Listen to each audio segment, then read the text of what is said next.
Hey YouTubers, today I'm pretty excited to cover Manker's newer release, their U11 flashlight. This is a compact 18650 size light.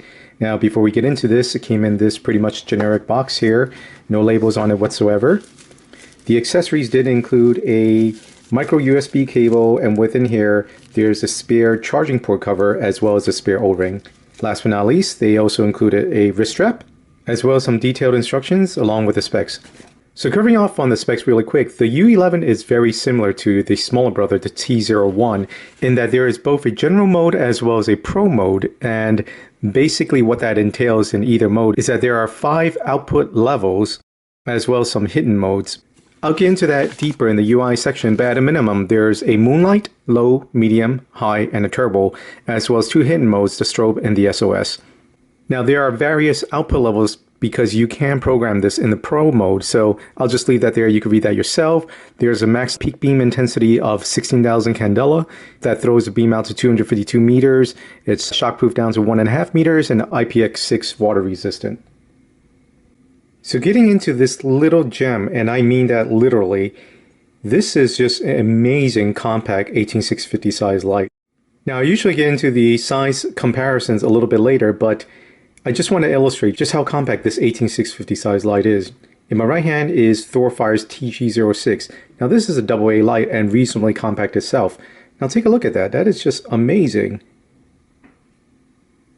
Yes, overall girth is bigger, but it's just still fairly compact size overall in consideration again that that's an 18650 size light. Now to date, my most compact 18650 size light was Xenos S3A. This was put out many years ago. It has remained into now my most compact 18650 size light. Now, overall length, yes, the U11 is shorter, but overall girth, the U11 is a little bit bigger, but still, not by too much. For further comparison, here's ThruNight's TN12, the 2014 version. Same thing, overall girth slightly bigger, but length much shorter.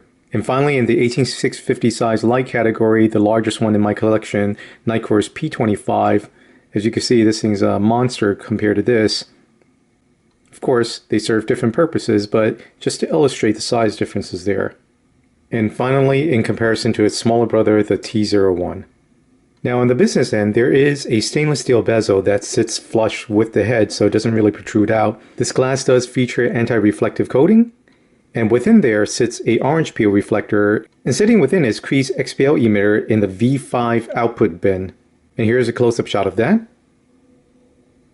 So one thing you may have noticed in that close-up shot is the fact that that LED is not perfectly centered, even though it does use the base, but yet it looks like it's slightly off to one side. There is no beam offset that I can detect to my eyes, but still, I'm going to provide this feedback to Manker.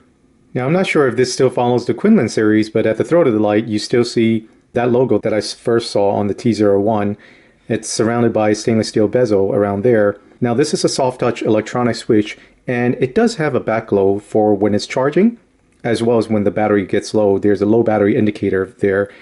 At the head there's a few heatsink fins. Then on the body itself there is just the company name, the model number, as well as a few of those markings, the battery polarity indicator, as well as this groove for this clip. Now there is knurling, although it's very smooth, so to be honest with you, it doesn't feel like it adds a lot, but still it does help, especially given the fact that this clip sticks out like this because it is a deep carry clip.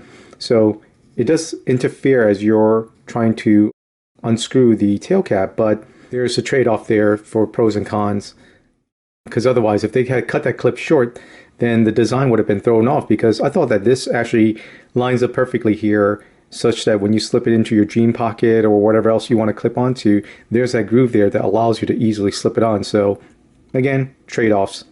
Now overall, design-wise, I do like it quite a lot. It is very reminiscent of its T01, bears a strong family resemblance, but I just love the fact that, again, this is a very compact size light. It does feature a USB charging port there. That's a standard micro USB port. In terms of that replacement cover, I'm sorry for the shakiness, I'm filming this handheld, but it looks like there's a groove that pops into a post there, but this particular piece actually looks like, if you see that white there, and I'll give you a close-up shot later, but it looks like it's actually glue there, so I'll reach out to Manker to see what kind of glue they recommend for that. And here's a close-up shot of that.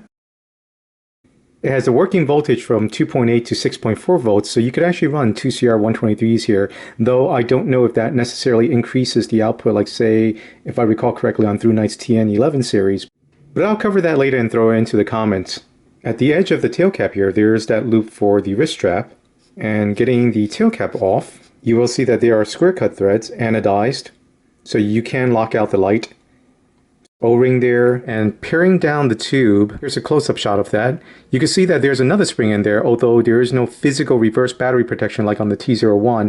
But these two springs combine to help with recoil in case, I don't know, maybe if you do want this gun mount. I'm not 100% certain that this will fit into a gun mount, but if anyone knows, feel free to throw it into the comments. Now this clip, while stainless steel, is titanium coated. It's got this very nice look to it, and I feel it complements the overall design of the light very well. Though that clip does protrude out a bit, it does not actually interfere with its tail standing capability, so that way you could use the light in candle lamp mode. As with the T01, that clip can be reversed, but you just don't have a lot of material here to clip onto something, so I wouldn't really advise it even though you can. And that wraps up the features of this light. Now I've put up this chart from the instruction, reason being that I wanted to cover in detail the UI. As you can see here, the U11 features two modes. One is known as the general mode, and the second one is known as Pro mode. I cut out the lights to demonstrate this. Now to switch between the two modes, from off mode, you would press and hold. You see the light turn on, but keep pressing.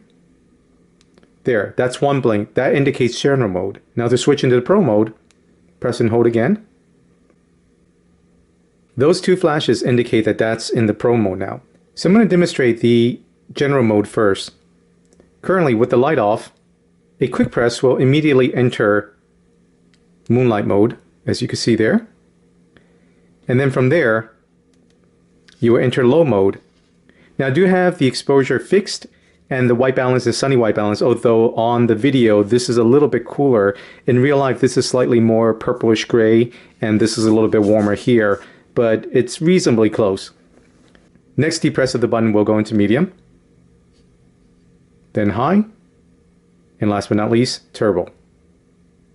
Press again and cycle back down to moonlight mode ad nauseum. Now from any mode, whether the light is off or on, a quick 2 depresses will enter the secondary modes, which is the hidden modes, strobe.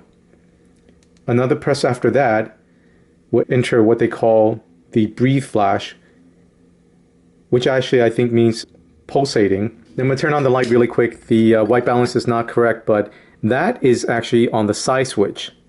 So it's almost like a beacon mode, but a very, very dull mode. So in case, I don't know, you want to leave it on that in the middle of the night, so something goes bump in the night, you could easily locate your flashlight. That would come in handy for that. And then another depress from there would enter the SOS mode. Although I've noticed that if you keep it in this pulsating mode for a long time, it would actually shut off the light. So here. Or go back into moonlight mode, I should say. So that's one little, I guess, bug or quirk. I don't know if that was intended by design, but again, let's go back into those secondary modes. So you got your strobe, you got your little brief flash, and then finally your SOS, which is the last of the secondary modes.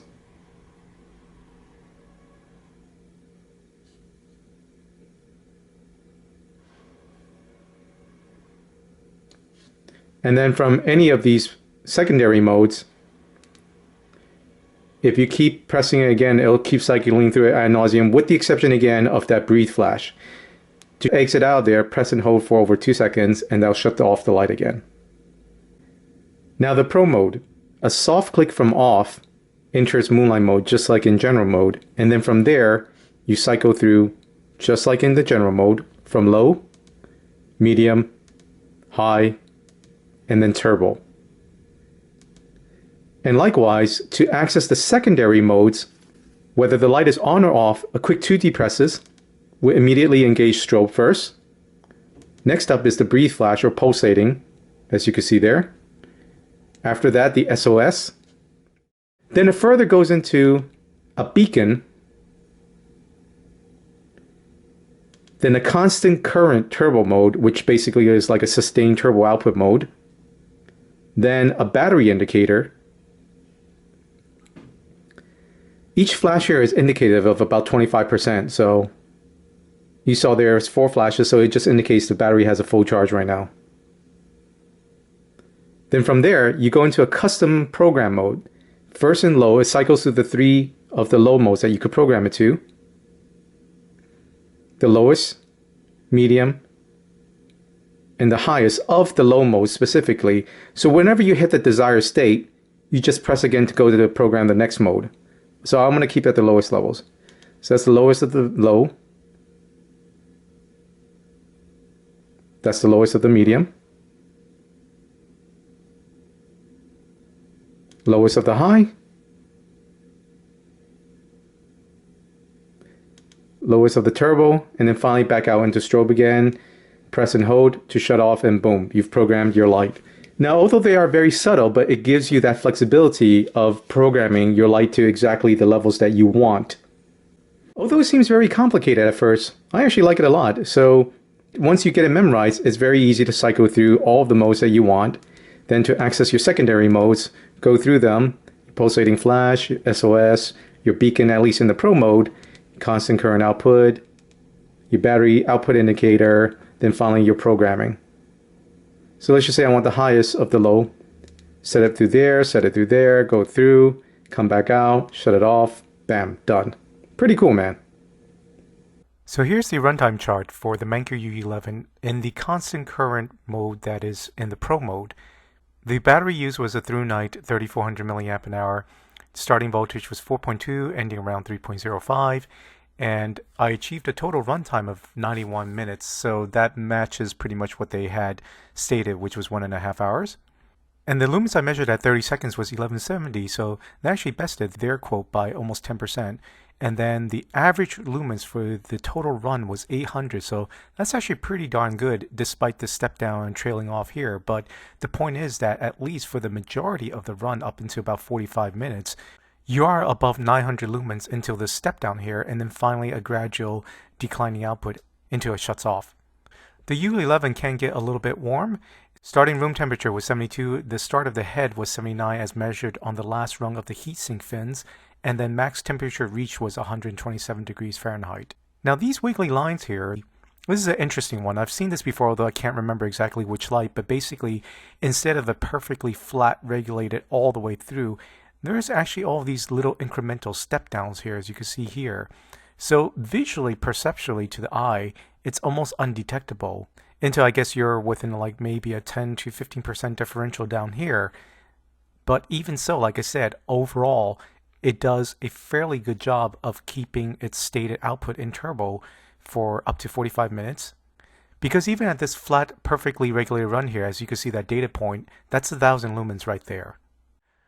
So I continue to be impressed by this very efficient circuitry that I first witnessed in the T01 and now in the U11. In terms of the overall beam width, it's comparable to its brothers. So on the right hand side I have the Manker Timeback Copper, and the left hand the T01. But where the major difference lies is in the central hotspot. As you can see, the T01 with the XPL high is just a pencil beam thin hotspot right there. Whereas the U11 is comparable to the Timeback in that because of the orange peel reflector and the regular XPL emitter, it's got a fatter central hotspot. I forgot this about equidistance. The T01 is on my left, the U11 is on my right. I also do have the exposure fixed at sunny white balance, and that tint is very close to what I see in real life. And as you can see, the T01 does have a tighter hotspot than the U11.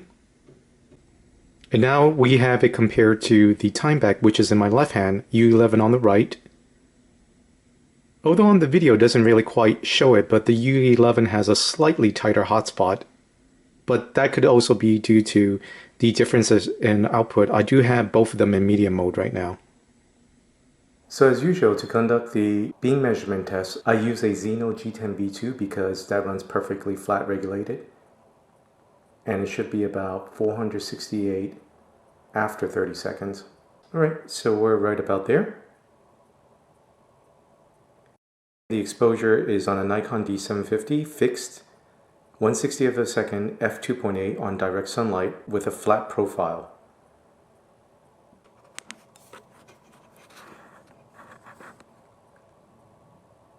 This is Manker's U11 on the constant current turbo mode. and they quoted 16,000 candela, so it should be about 1,000 lux at 4 meters.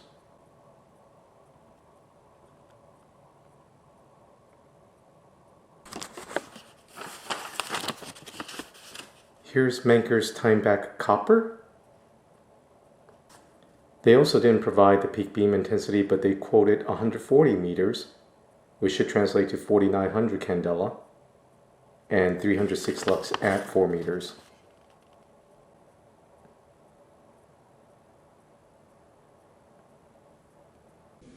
So you may think that a USB cable is a USB cable is a USB cable. For the most part, if they were quality made, you'd be right. However, though, there are cases where you just really need to pay attention to the type of cable that you are using. Right now I have some generic USB cable. I mean, they're like a dime a dozen. They're nearly ubiquitous because of all of the USB devices that we have accumulated over the years. But I'm going to shut that off, and you're going to see here, it's charging about a little over half an amp. So 590 milliamps.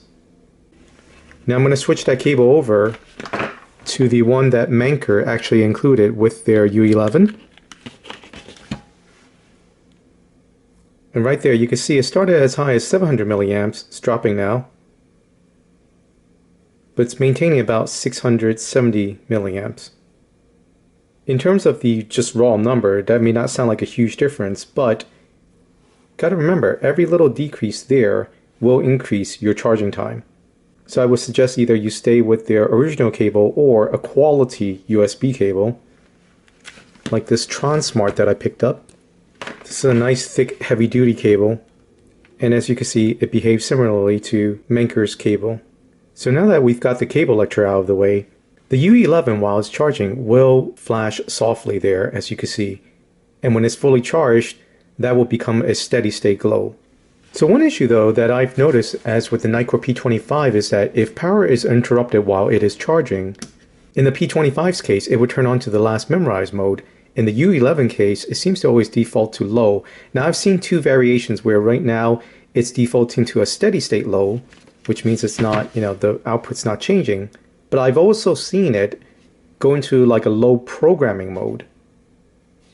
To exit out of here, you would shut that off, but again, when it's in that low programming mode, by pressing and holding, it would cycle through, I think, to a fixed output mode, and then finally a press and hold, it would go off. So I provided feedback to Manker to see whether this behavior is normal, and they actually said, yeah, it is, because the way that the engineers designed it was that you can actually use the light while it is on, almost like a tethered, if you will. In case of emergency, you can actually power it that way still.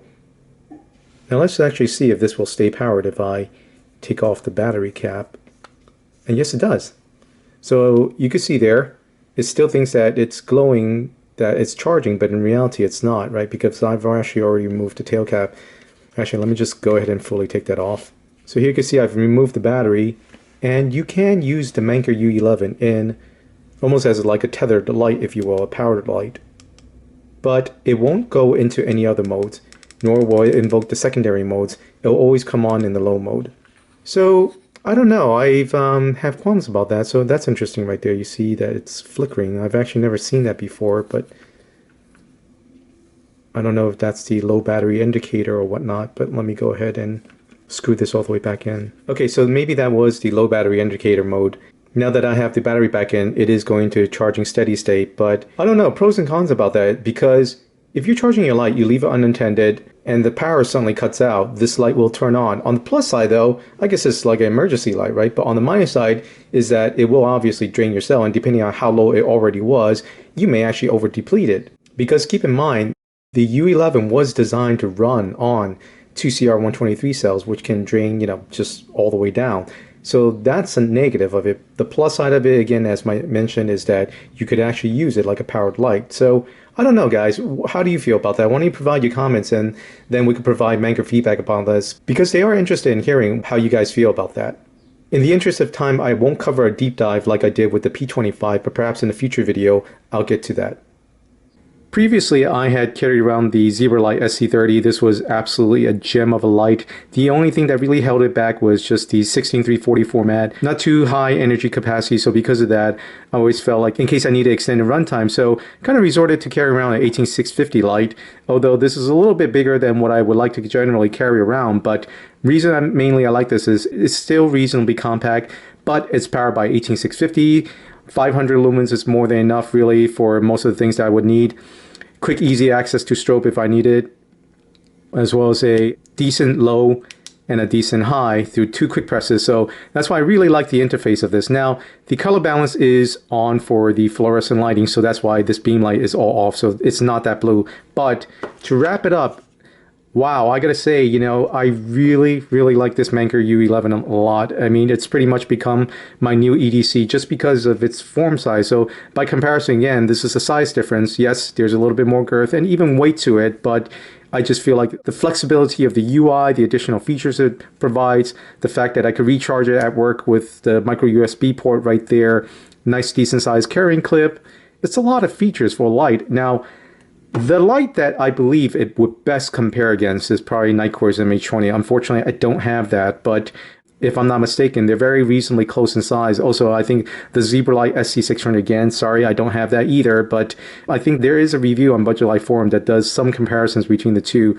So again, I apologize, I don't have those two lights for comparison, but based upon my previous EDC, which was the Olight M18, I gotta say, I really enjoy this a lot. The weight is a little bit on the heavier side for EDC.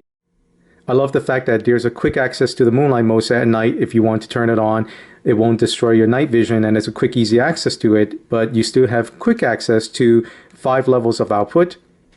And then if necessary, the secondary modes. So you got the strobe, brief flash. I'm not sure if I'll ever use that, to be honest with you, but it's cool that it's there. And then finally SOS, in case I go camping or whatever, it's handy to have, as well as the other secondary modes in the Pro mode. So this is a true gem of a light. But as for the final thoughts on my initial conclusion, this is my new EDC light. As part of FTC disclosure, the Manker U11 was provided by Manker for review. Thanks again for watching.